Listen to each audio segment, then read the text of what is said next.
This is an instructional video on how to check the pressures on your condenser. Summer's coming and you might want to know. You have your high side, which is red, and you have your low side. Okay, we're serious now. We got, oh, I mean you are. You got your red indicating high pressure. You got your blue indicating low pressure.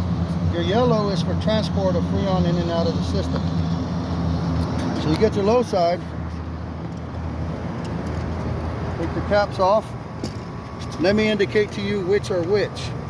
On your condenser, the lower side is your liquid line, but it's also known as your high side because it uses higher pressure. Now, on the high side, the liquid line, the Freon is shooting away from the compressor.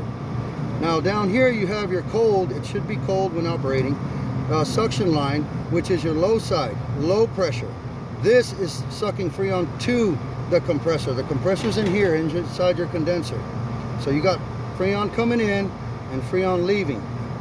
So you take your low side, which is your low pressure, the blue, you attach your gauge to the low side, suction line. Okay, that's one side.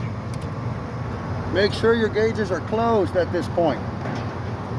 Now we're using 410A Freon.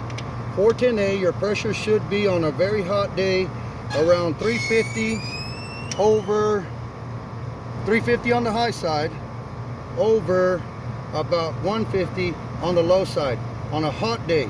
But the temperature outside has a lot to do with your Freon readings. Now come over this way. On your gauges, so your high side is reading about 325, 330 high side roughly. Okay, and on your low side, we're reading right around 120, between 120 and 125. Now, the ambient temperature out here is about 80. So if the ambient temperature is about 80, these are good readings. If it was 105 degrees out here, this high pressure would be around 350, and the low pressure would be around 150. Higher pressure, higher heat, higher pressure. So that's how you check.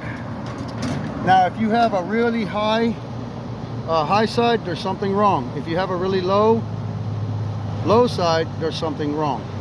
Usually, when this is low, you need to add Freon. It'll freeze up on you. If I'm down to 70 or lower, you need to add Freon. Now, this is 410A equipment. And these are the readings for 410A. Thank you.